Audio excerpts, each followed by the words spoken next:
Sometimes we wonder how some priests even come to be and how certain of the members can't recognize that these priests were not sent by God. But when we look at the story of Solomon and the fallout of Solomon, then we come to understand how this can actually come to be. So King Solomon loved many strange women, together with the daughters of Pharaoh, women of the Moabites, Ammonites, Edomites, Sidonians, and Hittites, of the nations concerning which the Lord said unto the children of Israel, Ye shall not go in to them, neither shall they come in unto you, for surely they will turn away your heart after their God. Yet Solomon clave unto these in love. And the Lord was angry with Solomon, because his heart was turned from the Lord God of Israel, which had appeared unto him twice. And the Lord stirred up adversaries unto Solomon, Hadad the Edomite. And he stirred up another adversary, Rezin the son of Eliadad, and Jeroboam the son of Nebat. And Jeroboam was a mighty man of valor, and Solomon, seeing the young man that he was industrious, he made him ruler over all the charge of the house of Joseph. And it came to pass at that time, when Jeroboam went out of Jerusalem, that the prophet Ahijah the Shilonite found him in the way, and he had clad himself with a new garment, and the two were alone in the field. And Ahijah caught the new garment that was on Jeroboam, and rent it in 12 pieces. And he said to Jeroboam, Take thee 10 pieces, for thus saith the Lord, the God of Israel, Behold, I will rend the kingdom out of the hand of Solomon, and will give 10 tribes to thee. And unto Solomon's son will I give 1 tribe, that David my servant may have a light always before me in Jerusalem, the city which I have chosen me to put my name there. And Solomon sought therefore to kill Jeroboam.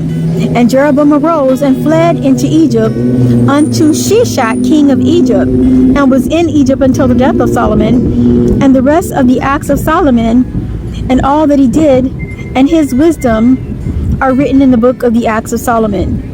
And the time that Solomon reigned in Jerusalem over all Israel was 40 years. And Solomon slept with his fathers, and was buried in the city of David his father. And Rehoboam his son reigned in his stead.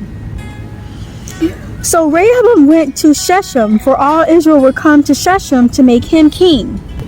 And Jeroboam and all the congregation of Israel, his 10 tribes, came and spake unto Rehoboam.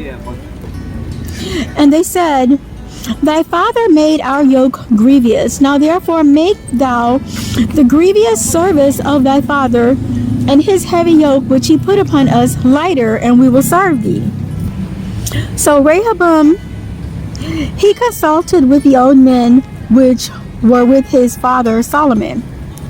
And they spake unto him, saying, If thou wilt be a servant unto this people this day, and will serve them and answer them, and speak good words to them, then they will be thy servants forever. Yet Rehoboam forsook this counsel, and consulted with the young men that were grown up with him, and which stood by him. And the young men that grew up with Rehoboam said, Thus shalt thou speak unto this people that spake unto thee. Thy father made our yoke heavy. And say, Whereas my father did laid you with a heavy yoke, I will add to your yoke. And my father has chastised you with whips, but I will chastise you with scorpions. So Jeroboam, the one with 10 tribes, and all the people that came with him, returned to Rehoboam. And Rehoboam answered Jeroboam roughly, and forsook the old men's counsel that they gave him.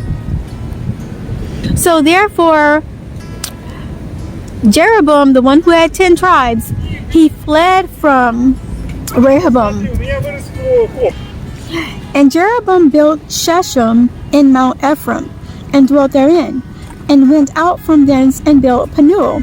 And Jeroboam said in his heart, Now shall the kingdom return to the house of David, if this people go up to do sacrifice in the house of the Lord at Jerusalem. So he decided to make 2 golden calves, and said unto the people of Israel, the 10 tribes of Israel that were given to him, it is too much for you to go up to Jerusalem. Behold thy gods, which were the golden calves, O Israel, which brought thee up out of the land of Egypt. And he set the one in Bethel and the other in Dan. So Jeroboam had made an house of high places, and he made priests of the lowest caliber of the people, which were not of the sons of Levi.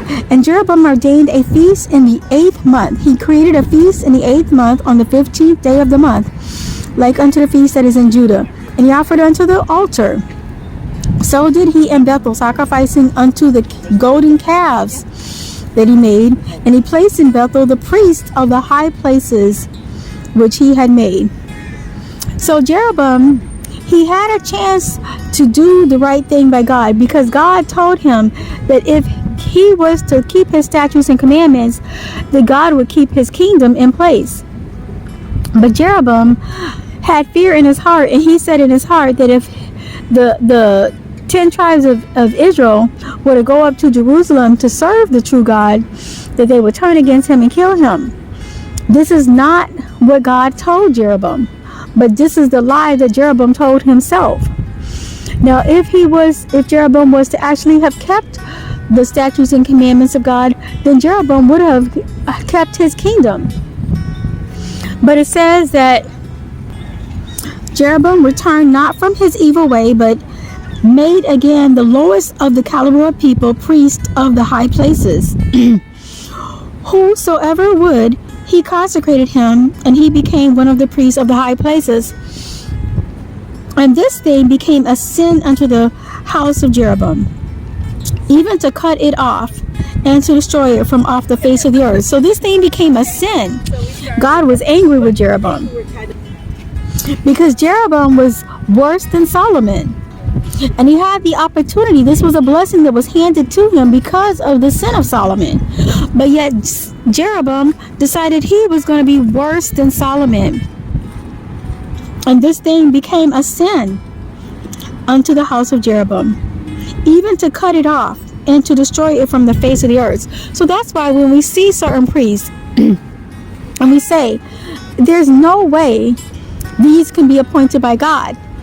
They could have originally been appointed as an adversary to the original priest, to make this original priest jealous, to turn him back to God. But instead of this adversary turning the original priest back to God, turning Solomon back to God, he decided he was going to be worse than Solomon. And the Lord saw this as a sin and destroyed Jeroboam's whole kingdom.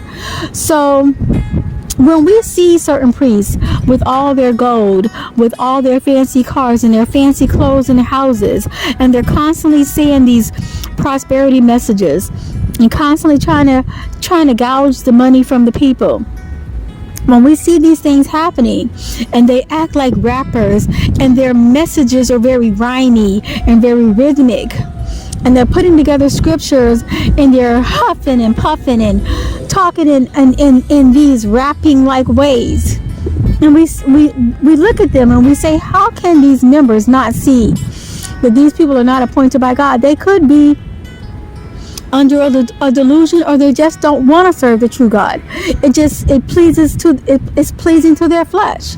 They enjoy being under this masquerade. They enjoy the excitement of the messages that are feeding their flesh and not their soul. And so when we see these type of things happening, just know that God is not in it, and God is not for it, and to get out of that church, because the punishment that God has for that priest is going to fall upon the members of that church as well. So when you see priests and you see them acting a fool, get out of their church, get out of that congregation, so that God's judgment don't fall on you. And you all be blessed.